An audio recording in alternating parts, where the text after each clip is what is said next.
Hey Giants fans, welcome back to Giants Latest. Today we are discussing the Giants win over the Patriots. They round out preseason with 3 straight wins. Who would have thought? Not me, I'll tell you that much. So let's go ahead and talk about some of the highlights because we didn't really see any of the starters, but we did see Jackson Dart, who yet again had another consistently great game. His pocket presence is on full display, and it's better than we have seen from any quarterback in quite a long time.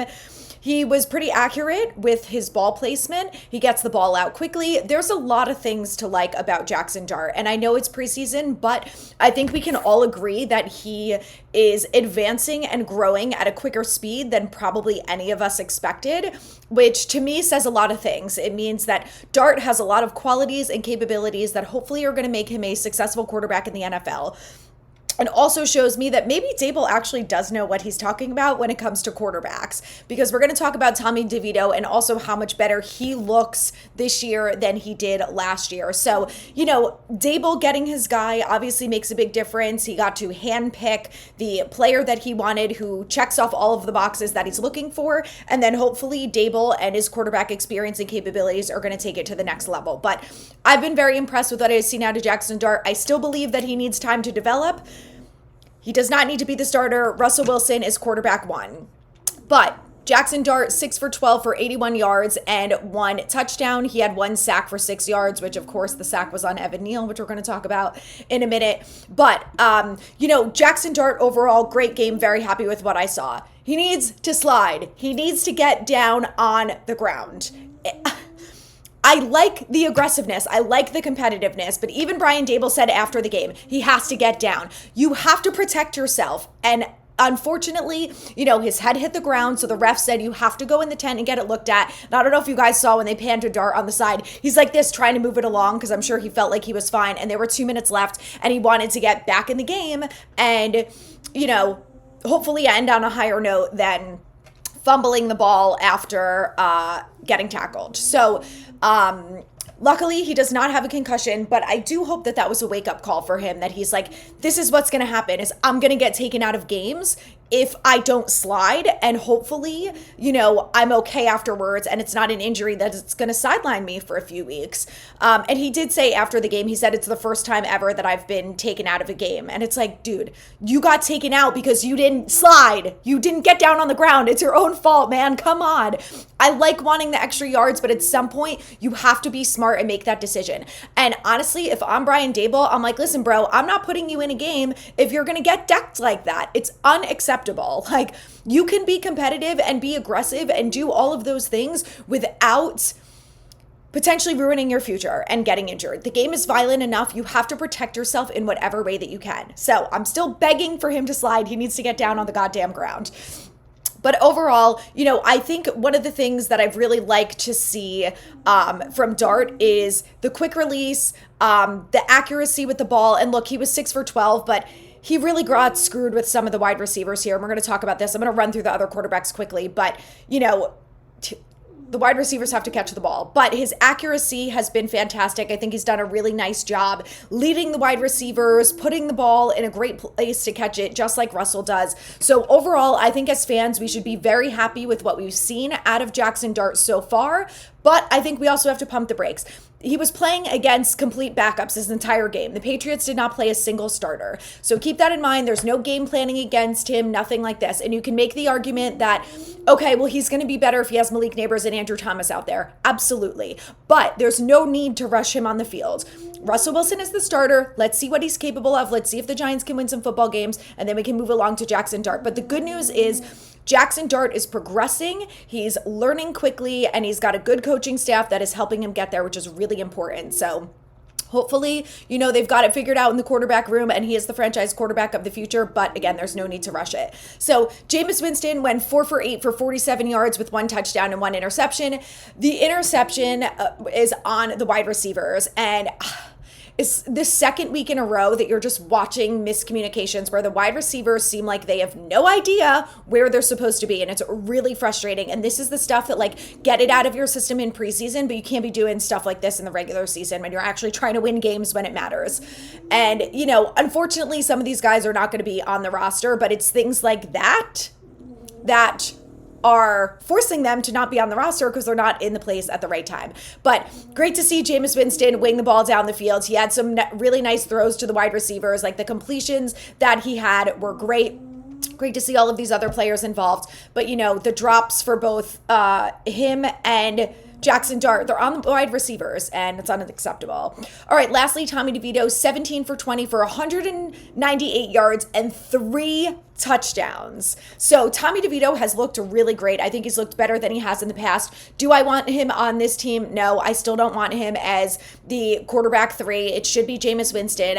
We can talk about this next week, but I don't think there should be any reason why the Giants should even consider trading Jameis. Tommy DeVito is not as good of a quarterback as Jameis is, and he's going to end up on the practice squad. Maybe it's going to be someone else's practice squad and not the Giants, but he did a great job last night. I'm glad that he did well and has an opportunity maybe now to prove that he deserves to be a third string or a backup on someone else's roster.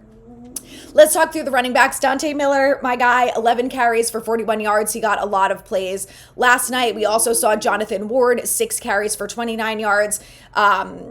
Also had the touchdown. Jackson Dart, 1 rush for 23 yards that unfortunately resulted in that fumble. Cam Scataboo, we got to see Scat, which I was 50-50 on. I know he was in the 11-on-11 on drills. It was so exciting just to see him out on the field. And again, it's against backups, vanilla game planning, the whole thing, but Scat is a guy that I'm really excited about. Of course, I know we all are. He had 3 carries for 12 yards. The longest one was only 4. But again, backup offensive line, which actually has looked better than a lot of our backup offensive lines in the past. All right, let's talk about, so the running backs as a whole, 24 carries for 111 yards. And the 1 touchdown, they averaged 4.6 yards a carry. Let's go ahead and move along to the receivers. So they had 27 receptions for 326 yards. And there were a couple guys that really stood out tonight. And we're going to start with Gunner because he had 3 receptions on 3 targets for 68 yards. One of them was that beautiful catch, and I think it was like a 50-yard run or something crazy from Jackson Dart. So Gunner is someone who, when he first came back to camp, I was like, he has no chance of making this roster. And he has done a really nice job over the last couple games of just proving that maybe he deserves a roster spot. Next up, we had Jonathan Ward, who had 2 receptions for 45 yards. Thomas Fidone, 4 receptions out of 5 targets for 39 yards. Hyatt, 6 targets, 3 receptions for 38. Little Jordan Humphrey, 1 for 1 of 38. And then Dulcich, 4 for 4 for 26. Montreal Washington, 3 for 3, 26. Zach Pascal, he had a great game too. 2 receptions for 21 yards. Dante Miller, 3 for 3. Again, he's always, this entire preseason, he has caught every single reception or target that has come his way. For 12 yards, Juice Wells, 1 for 1 for 11. Amir Smith-Marset, 1 for 1 for 2. And then Bo Collins, 0 for 4, and Jordan Bly, 0 for 2. All right, let's talk about the receivers because there are a lot of guys, and we'll go into this next week too because I only have so much time, but I'm going to do a 53-man roster prediction. They have to have the 53 in by the 26th, so I will have mine done before then. The cuts are already starting to trickle in, and the Giants did already cut Montreal Washington. But some of these receivers did not help themselves in any way, shape, or form. Bo Collins being one of them. 0 for 4. That is brutal. And then, I think Thomas Fidone did a really nice job. Greg Dulcich, of course, did a great job. He had 2 touchdowns last night. He has a touchdown last week. He's someone who really impressed. And Zach Pascal, I think, had a good game. And same thing with Gunner. Jalen Hyatt is so beyond frustrating to me. He had so many opportunities last night, and he blew every single one of them. Okay, he had 3 catches. He ends up with the touchdown from Jameis Winston. Beautiful ball, beautiful catch. Perfect. Okay, he redeems himself. He's never consistent. He does that, makes that great catch, gets the touchdown, and then falls off. Other catches that he should make that should be in his hands, he can't come down with them. It is so frustrating, and I really, at this point, don't know if he's going to make the roster because it just feels like he doesn't provide anything to this team. I'm so frustrated with him. But I want to talk about players who actually helped to increase their stock because let's stick with the positive a little bit because when we get to the roster cuts, I think it's going to get a little ugly. So, okay, guys that I think really helped themselves last night. Dante Miller has been very consistent throughout the entire preseason, and I really, really hope that he makes this roster. Outside of the top 3 that they already have, Turbo Miller should be number 4, no questions asked. The problem with Singletary is that if they cut him, they're not really saving a lot of money. In my opinion, I don't think he offers a ton to this offense. You have Scat, you have Tracy, you have Turbo. I think the 3 of them are electric. I don't think they're going to keep 4 running backs, but I really, really would like to see them keep Turbo. I just don't know what they're going to end up doing. But I think that Turbo has proven throughout this preseason that he could be an asset to this offense. He's also a really great special teamer, so he's got that versatility too. I really want him to make the roster. All right, the next up is Gunnar versus Amir Smith-Marset. Now, both of them obviously are good on special teams too, but they both have slot wide receiver capabilities. Last night, we saw a lot of really good opportunities from Gunnar and what he's able to do, and it was not a great game for Amir Smith-Marset. Now, Smith-Marset didn't play last week against the Jets, and when the special teams coordinator was asked about it, he said, we already know what Smith-Marset is. We know he's capable of basically doing everything, so kind of like we're not worried about him, which I thought was really interesting. But then you've got Gunnar, who has done a really incredible job throughout preseason. So he's someone whose stock really is up. And I don't know if he's good enough that if the Giants put him on the practice squad, he would get picked up by someone else. But special teamers are a must. And, someone who also can play in the slot is very valuable. Thomas Fidone and Greg Dulcich, these 2 guys have really shown up throughout preseason, and I think it is not going to make it easy on this front office on who they're going to end up keeping. They didn't end up playing Bellinger last night, and I don't think we saw Manhertz at all either, which is very interesting to me because they were healthy and able to play. But does that mean that they're lumped in with the starters? I don't know. But I think that you have to keep either Fidone or Dulcich based on what they've done throughout this season. Now, Fidone, I think, needs help blocking. Dulcich is not a great blocker, I think, at this point in his career. I don't know if that's something that he's going to be able to improve upon. You know that you have someone like Manhertz and even someone like Theo, who's a decent blocker, and Bellinger, who not a great blocker, but capable of doing it. So it's going to be really tough on this front office staff. And I think out of everyone, like when we look at the wide receivers, there were guys last night who did not show up when they should have, and they had the opportunity to increase their stock and they didn't. But you look at the tight ends, and every single one of them, when they got the ball in their hands, took advantage of that opportunity and made a great play. So I think that's going to be really tough for them to decide. And I'm glad I'm not them.